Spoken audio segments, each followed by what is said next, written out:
The summer sun rose over Maplewood Estates, casting a golden hue over the pristine lawns and picture-perfect driveways. It was the kind of neighborhood where the grass was trimmed weekly, mailboxes matched by regulation, and the HOA board had more power than the mayor. At the corner of Sycamore Lane, life was about to change for one family, the Harrisons. Olivia Harrison, a single mother of two, had just started her summer break from teaching. Her 8-year-old son, Ethan, full of energy and imagination, wanted to do something special, something that made him feel grown up. That something was a lemonade stand. It began innocently. Olivia helped Ethan set up a small table under the oak tree in their front yard. A few paper cups, a sign hand-painted in yellow crayon that read, 25 cents lemonade, and a pitcher filled with homemade lemonade, the kind that tasted like sunshine. At first, it was perfect. Neighbors stopped by to buy a cup, dropping in extra quarters for the young entrepreneur. Cars slowed down just to smile and wave. Ethan's excitement grew with each sale. It wasn't about money, it was about pride. But across the street, behind lace curtains and disapproving eyes, stood Karen Linton, the self-appointed eyes of the neighborhood. She was a longtime HOA member, known for reporting every unapproved paint color, unauthorized mailbox, and misplaced trash can. Her yard was spotless, her car waxed weekly, and her patience for joy non-existent. From her window, Karen saw Ethan's little lemonade stand as an eyesore. A violation. A threat to order. While the other neighbors smiled, she frowned. As Ethan handed another cup to a passing jogger, Karen took a photo with her phone. Then another. She scrolled through the HOA rulebook she practically memorized and found her weapon: no unapproved commercial activity within community property limits.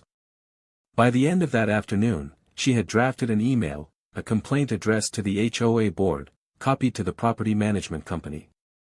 The subject line read, "Unauthorized lemonade operation, immediate action required." Olivia had no idea what was coming. That night, she tucked Ethan into bed, proud of his first day's earnings, $12 and a pocketful of smiles. But as the cicadas sang outside, Karen's message spread through HOA inboxes like wildfire. And so began a neighborhood feud that would change Maplewood Estates forever. 2 days later, Olivia opened her front door to find a neatly folded letter on her welcome mat. It bore the HOA's logo, elegant, intimidating, and official. Inside, the message was blunt. Her son's lemonade stand was in violation of Community Code 4.2.3. She was instructed to cease operations immediately, or face daily fines of $100. At first, she thought it was a joke. Who would complain about a kid selling lemonade? But when she reached out to the HOA office, they confirmed the complaint had been filed by a concerned resident. It didn't take long to figure out who that was. Karen Linton. As Olivia stood on her porch, letter in hand, she looked across the street. Karen was trimming her rose bushes, deliberately avoiding eye contact. The corners of her mouth curled ever so slightly, the kind of smirk only a person who believed they'd won could manage. That evening, Olivia explained it to Ethan. His face fell. His lemonade stand, the little dream he built with pride, was being shut down by an adult who couldn't stand to see him happy. The next morning, the table was gone. The pitcher washed. The handwritten sign folded and stored in the garage. The corner of Sycamore Lane looked normal again, too normal. But Maplewood Estates was watching. Some neighbors murmured quietly at mailboxes. Others whispered about how ridiculous it was that a kid couldn't sell lemonade. A few even sent Olivia messages of support, telling her not to give up. By the weekend, the story spread beyond their street. Someone had posted about it on the local neighborhood Facebook group. The headline read, "HOA shuts down 8-year-old's lemonade stand." The post exploded overnight. Hundreds of comments poured in, outrage, disbelief, and a few sarcastic remarks about tyrannical HOAs. Meanwhile, Karen's name began to surface. Neighbors who'd once feared her now started to question her authority. She scrolled through the comments that Sunday morning, her jaw tightening as she read her own name tagged beneath memes mocking her as the Lemonade Police. But she wasn't done. If social media wanted to mock her, she'd take it further. She filed a second complaint, this time to the county's code enforcement department, alleging unlicensed food sales. She believed she was protecting the neighborhood's reputation. What she didn't realize was that she was about to destroy her own. By Monday morning, word had spread far beyond Maplewood Estates. The local news picked up the story. A headline appeared online, "Boys' Lemonade Stand Shut Down After HOA Complaint." The comments section filled with fury. Neighbors who once stayed silent about HOA rules began to stir. They started talking, in driveways, over fences, at the community park. Everyone had a story about Karen. Her obsession with control. Her passive-aggressive notes. Her smug complaints. For the first time, people weren't afraid of her anymore. They were angry. One neighbor, an artist named Ben, suggested something small but symbolic: everyone should set up a lemonade stand for one day, just to make a point. It began as a joke, but soon it grew. By the end of the week, nearly every house on Sycamore Lane had a table out front. Each stand was different: pink lemonade, strawberry lemonade, even frozen slushies. Signs read, "Free lemonade for Ethan," and "Support small sippers." Karen woke up that Saturday to the sight of her once orderly street turned into a carnival of yellow cups and laughter. Her fury boiled. She called the HOA hotline repeatedly, but no one answered. Even the board members, usually on her side, were avoiding her calls.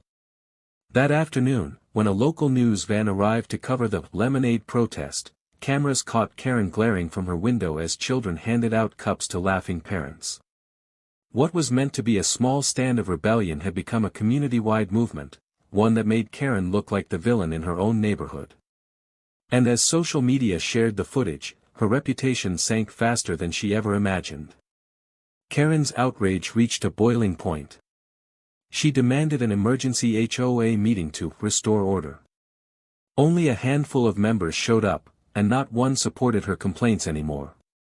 But worse than her isolation was what came next. A journalist covering the lemonade protest dug deeper. He discovered that Karen had filed over 50 complaints in the past year, everything from lawn height to garage door colors. She had fined her own neighbors thousands of dollars for minor infractions. The article titled "The HOA Enforcer of Maplewood Estates" went viral overnight. It wasn't just about a lemonade stand anymore, it was about power, pettiness, and a woman who took it too far. Karen became a meme. "Don't be a Karen" trended locally again. The HOA's public image tanked. Sponsors for the neighborhood's annual fair pulled out, blaming bad publicity. For the first time, Karen faced real consequences. Her email inbox overflowed with angry messages. Her phone rang with blocked numbers. Even her closest friends began to distance themselves. Meanwhile, Olivia and Ethan found themselves at the heart of something beautiful. Neighbors offered to help rebuild Ethan's stand, this time, legally approved and officially permitted. The mayor's office even sent a congratulatory letter, praising the spirit of community and entrepreneurship. And in a final twist of irony, Ethan was invited to set up his lemonade stand outside the upcoming summer festival, as the event's official refreshment booth. By mid-July, Karen's empire of control had crumbled. The HOA board voted to suspend her membership, citing harassment and misuse of authority. Her pristine image, the one she'd polished for years, was in ruins. Neighbors avoided her. Children whispered when she walked by. Meanwhile, Ethan's stand thrived. He named it "Lemonade for Everyone." The community helped design a bright yellow booth, with flowers, a tip jar for charity, and a banner that read, "Smiles served daily." Every weekend, people came, not just from the neighborhood, but from across town. They took pictures, shared them online, and donated to local children's hospitals in Ethan's name. Karen watched from her window as cars lined up down the street. The sound of laughter, the very thing she tried to silence, now filled her days. Her power was gone. Her reputation destroyed.